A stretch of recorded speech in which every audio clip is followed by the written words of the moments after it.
السلام علیکم ورحمۃ اللہ۔ صبح شام کا ایک چھوٹا سا عمل میں آج آپ کو بتاتا ہوں۔ دو چیزیں، صرف ان دو چیزوں کی پابندی کیجئے، غیب سے اللہ تبارک و تعالیٰ آپ کی مدد فرمائیں گے۔ کبھی آپ رزق کی تنگی کا شکار نہیں ہوں گے، مال و دولت کی فراوانی ہوگی آپ کے پاس، حیران رہ جائیں گے، رکھنے کی جگہ آپ کے پاس نہیں ہوگی۔ اللہ تبارک و تعالیٰ اتنی مدد فرمائیں گے آپ کی۔ میں خود الحمدللہ ان دو چیزوں کی پابندی کرتا ہوں، صبح شام ان دو چیزوں کو میں پڑھتا ہوں۔ اللہ تبارک و تعالیٰ نے رزق کی تنگی سے محفوظ رکھا ہے، غیب سے مدد فرماتے ہیں۔ تو آپ بھی ان دو چیزوں کی پابندی کیجئے، کبھی آپ رزق کی تنگی کا شکار نہیں ہوں گے۔ پہلی چیز کیا ہے؟ پہلی چیز یہ ہے کہ صبح فجر کی نماز پڑھنے کے بعد سورج طلوع ہونے سے پہلے 70 مرتبہ آپ سورہ شورى کی آیت نمبر 19 میں پڑھ کے آپ کو سناتا ہوں۔ سورج طلوع ہونے سے پہلے آپ یہ وظیفہ پڑھ لیجئے گا۔ آیت کیا ہے؟ اللہ لطیف بعبادہ یرزق من یشاء وہو القوی العزیز۔ اس آیت کو جو ہے فجر کی فرض نماز پڑھنے کے بعد 70 مرتبہ آپ روزانہ پابندی کے ساتھ پڑھ لیجئے۔ بہت مجرب عمل ہے۔ معارف القرآن میں لکھا ہے، مولانا شاہ عبدالغنی پھولپوری علیہ رحمت فرماتے ہیں کہ حاجی امداد اللہ صاحب سے منقول ہے کہ جو شخص فجر کی فرض نماز پڑھنے کے بعد 70 مرتبہ پابندی کے ساتھ اس آیت کو پڑھتا ہے وہ رزق کی تنگی سے محفوظ رہتا ہے، اور فرمایا کہ یہ بہت مجرب عمل ہے۔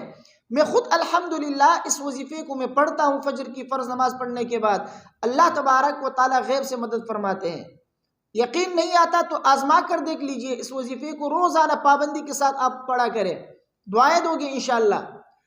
دوسری چیز کیا ہے؟ دوسری چیز یہ ہے کہ مغرب کی نماز پڑھنے کے بعد آپ سورہ واقعہ کی تلاوت پابندی کے ساتھ کیا کریں۔ سورہ واقعہ کی تلاوت بھی رزق کی تنگی سے جو ہے محفوظ رکھتا ہے، اس کو جو ہے آپ پڑھا کریں۔ حدیث میں ہے، مشکاۃ شریف کی حدیث ہے، حضرت عبداللہ بن مسعود رضی اللہ تعالی عنہ فرماتے ہیں رسول اللہ صلی اللہ علیہ وسلم نے فرمایا، من قرأ سورة الواقعة في كل ليلة لم تصب فاقة ابدا۔ فرماتے ہیں کہ رسول اللہ صلی اللہ علیہ وسلم نے فرمایا، جو شخص ہر رات سورہ واقعہ کی تلاوت کرتا ہے وہ کبھی فقر و فاقہ کی حالت تک نہیں پہنچتا، رزق کی تنگی کا شکار نہیں ہوتا۔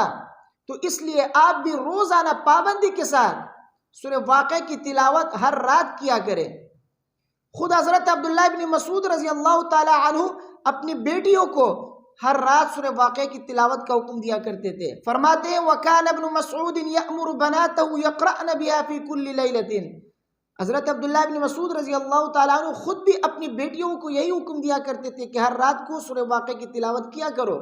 رات کو سورہ واقعہ کی تلاوت رزق میں برکت کے لیے بہت مجرب ہے، اس کو پڑھا کریں۔ اس کو سورۃ الغنا کہا جاتا ہے، تو اس سورت کو ہر رات پڑھا کریں۔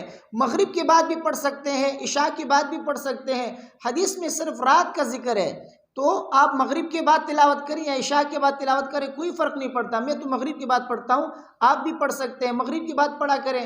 عشاء کے بعد سونے سے پہلے آپ جو ہے سورہ ملک کی تلاوت کیا کریں۔ تو بہرحال سورہ واقعہ کی پڑھنے کے لیے کوئی وقت مخصوص نہیں ہے، رات کو کسی بھی وقت آپ پڑھ سکتے ہیں، البتہ بہتر یہی ہے کہ آپ مغرب کے بعد پڑھ لیا کریں۔